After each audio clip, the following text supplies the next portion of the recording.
es necesario. Vamos a leer la palabra de Dios bajo la bendición del Padre, del Hijo y del Espíritu Santo. Amén. Amén. Dice así: ahora, así dice Jehová, creador tuyo, oh Jacob, y formador tuyo, oh Israel. No temas, porque yo te redimí. Te puse nombre, mío eres tú. Cuando pases por las aguas, yo estaré contigo. Y si por los ríos, no te anegarán. Cuando pases por el fuego, no te quemarás, ni la llama arderá en ti. Porque yo, Jehová, Dios tuyo, el Santo de Israel, soy tu Salvador. A Egipto he dado por tu rescate, a Etiopía y a Seba por ti. Levante las manos al cielo, hermano, en esta mañana. Si usted se siente agradecido de Dios, que nada te desenfoque del propósito de Dios en tu vida.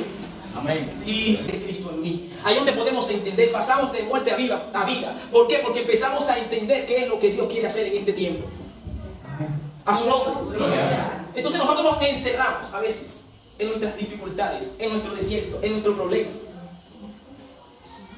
Y empiezan a hacer preguntas coaciosas en nuestra mente. Comenzamos a hacernos preguntas como: ¿por qué yo estoy en la tierra? ¿Por qué yo estoy aquí en la tierra? Empezamos a hacernos esas preguntas, mis amados hermanos, que nosotros deberíamos estar claros.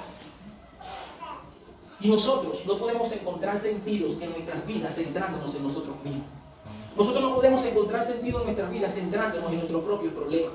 El sentido de nuestra vida está escondido en Dios. ¿Cuántos dicen amén? Dios es nuestro creador, eso lo sabemos nosotros desde el principio de la creación. Cuando nosotros entendemos de que Dios es nuestro creador, imagínense a Dios formando al hombre ahí, con la tierra, del polvo de la tierra, con los dedos. Y de esa misma manera, mis amados hermanos, tenemos que entender de que Dios a nosotros nos tiene tomado de la mano. Amén. ¿Ven? Entonces, si Dios es nuestro creador, nosotros tenemos que buscar ese sentido de la vida en nuestro creador. ¿Y cómo lo vamos a buscar, hermano? Ya vamos a ver. Número uno, nosotros tenemos que empezar a entender cuál es el plan de Dios. ¿Usted le ha preguntado a Dios cuál es el plan que Él tiene para su vida? Todos los que estamos aquí somos cristianos, ¿verdad? Levanten la mano todos los cristianos, todos. Y no hay gente inconversa aquí, ¿verdad? Todos son cristianos. Ok, entonces nosotros, número uno, tenemos que entender el plan de Dios. Si nosotros empezamos a entender el plan de Dios, vamos a encontrar sentido de la vida en nuestro creador. Ahora, número dos, tenemos que entender su diseño. Cuando nosotros estamos hablando de diseño, estamos hablando de propósito. ¿Qué es lo que hace un diseñador? Un diseñador, cuando va a trabajar para una empresa o la imagen de una empresa, está tratando, ¿verdad?, de diseñar algo para vender un producto. ¿Ve? Entonces, cuando ese diseñador se enfoca a diseñar de acuerdo al nombre de la empresa o de acuerdo a lo que se dedica a la empresa, de acuerdo al producto que va a vender, él se sienta en su computadora y empieza a diseñar, empieza a editar. Y eso es lo que Dios hace con nosotros. Cuando nosotros entendemos el plan de Dios y el diseño de Dios, empezamos a ver cambios en nuestras vidas. Y esos cambios, mis amados hermanos, como le estaba diciendo, a veces son fuertes. Esos cambios a veces son sacrificios, son esfuerzos. Y nosotros tenemos que tener esa determinación en Dios. Amén. Entonces, número tres, nosotros también tenemos que aprender su voluntad de su propósito en nuestras vidas. Mire, tres pasos importantes, mis amados hermanos, que nos enseñan a nosotros, verdaderamente en medio de la prueba, en medio de las dificultades, en medio del desierto, a entender de que cada día Dios quiere que nosotros crezcamos. De que cada día nosotros crezcamos en Él, en su propósito, no en el de nosotros. Porque a veces nosotros hacemos las cosas como nosotros queremos y caminamos como nosotros queremos. Pero Dios quiere que aprendamos a caminar como Él quiere que nosotros caminemos. Mira, vamos a ver qué dice el Salmo capítulo 138, versículo 8. Ahí está. Jehová cumplirá su propósito en nosotros.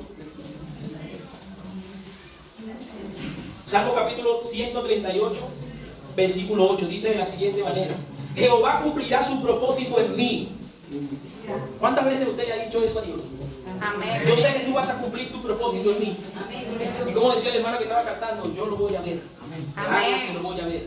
Entonces nosotros lo cantamos, a veces lo decimos, lo cantamos y lo expresamos, pero cuando estamos en medio de la prueba, a veces como que se nos olvida eso, y entonces nos enfocamos, desviamos las miradas, empezamos a desmayar y empezamos a descuidar áreas de nuestras vidas que nos afectan, y van pasando los años, va pasando el tiempo y nos empieza a salir ganas, y entonces llega el momento donde decimos: no, hombre, yo estoy bien. Bendito sea Dios. Entonces, ¿quién es el que está trazando el propósito? ¿Dios o nosotros? Nosotros, hermano. Ok, entonces el salmista dijo: Jehová cumplirá su propósito en mí. no desampares la obra de tus manos. El salmista David estaba pidiendo, no desampares la obra de tus manos. En realidad nosotros, la oración que tenemos que hacer en medio de la prueba y en medio de la lucha es esa. No desampares la obra de tus manos. ¿Cuál es la obra de Dios? Nosotros, su creación, la creación de la humanidad, el ser humano. Nosotros somos, mis amados hermanos, la obra preciosa de las manos de Dios. ¿Okay?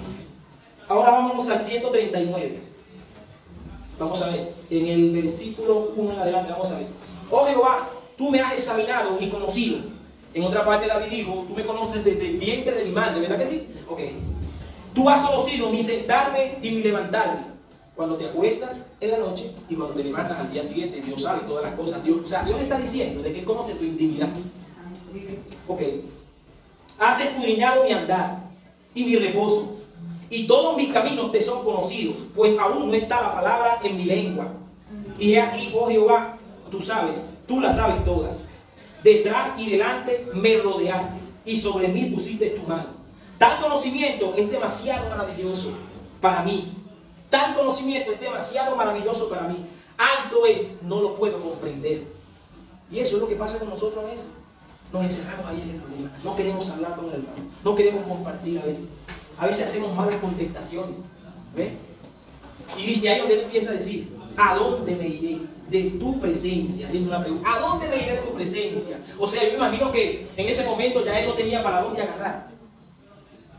Porque a veces dejamos a Dios, lo dejamos a veces en un segundo plano, cuando Él fue el que nos creó a nosotros y deberíamos de ser el primero en el que tenemos que acudir como amigo principal. ¿Ve? Entonces, Él dice, ¿a dónde iré de tu espíritu y a dónde huiré de tu presencia? Miren cómo dice, si subiera a los cielos, allí estás tú. Y si en el Seol me hiciere, y si en el Seol hiciere mi estrado, he aquí, allí tú estás. Si tomares las alas del alba y habitar en el extremo del mar, aún allí me guiará tu mano y me asirá tu diestra. ¿Ven? Como dice claramente. Así que el salmista, mis amados hermanos, define un poderoso principio bíblico y nos está enseñando de que la vida no se trata de lo que nosotros tracemos como objetivo, sino del propósito que Dios quiere de ser o desee consumar en nosotros. ¿Cuáles fueron las tres cosas importantes que Dios quiere que nosotros entendamos? Número uno, su plan. Número dos, su diseño, porque nosotros somos escogidos desde el principio de la creación. Y número tres, su voluntad. Tres pasos importantes. Y el último punto que le dije fue, hermano, no desmayemos. Como el apóstol Pablo le estaba diciendo a la iglesia, no desmayen a causa de mi tribulación. Si un hermano está pasando por un proceso difícil, no desmayemos, sigamos, apoyémosles, démosle la mano. Y de esa manera, hermano, yo creo que vamos a tener más crecimiento. Yo creo que vamos a ver más.